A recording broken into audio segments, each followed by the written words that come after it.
Assalamualaikum warahmatullahi wabarakatuh dan salam sejahtera. Pada hari ini saya Cikgu Nabilah binti Jamaluddin akan menerangkan bab 2 iaitu respirasi, eksperimen 2.1b iaitu kepekatan karbon dioksida dalam udara sedutan dan juga udara hembusan. Kita mulakan dengan tujuan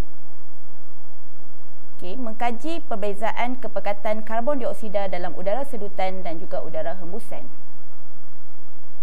Seterusnya ialah penyataan masalah. Apakah perbezaan kepekatan karbon dioksida dalam udara sedutan dan juga udara hembusan? Seterusnya kita pergi kepada hipotesis. Kepekatan karbon dioksida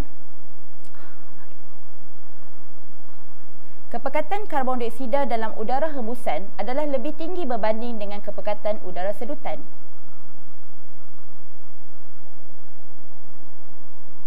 Seterusnya kita pergi kepada bahan dan radas. Bahan dan radas yang digunakan adalah yang pertama adalah tiub getah, penyumat getah, kelalang kon, salur penghubung, tiub kaca dan juga air kapur.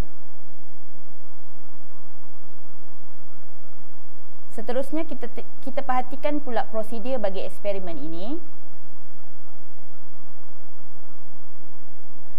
Tutup klip A, sedut udara dan tahan nafas. Kemudian tutup klip B dan buka klip A.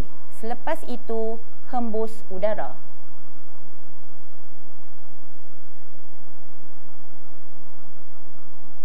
Perhati dan catat sama ada air kapur di dalam kelalang kon yang dilalukan udara sedutan dan udara hembusan itu berkeadaan jernih ataupun keruh.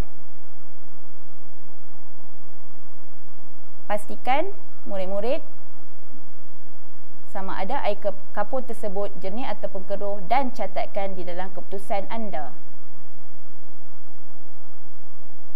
Seterusnya kita pergi kepada keputusan bagi eksperimen ini.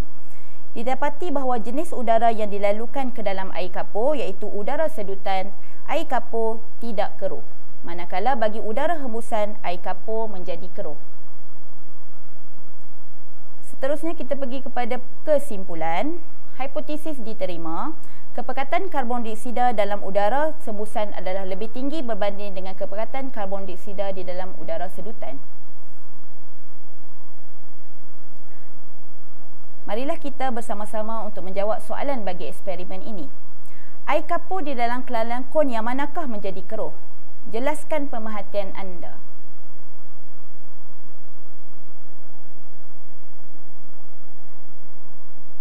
Jawapan.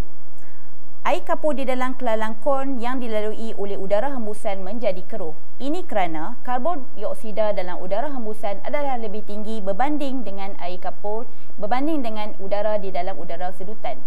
Karbon dioksida dalam udara hembusan bertindak balas dengan air kapur. Sekian, terima kasih.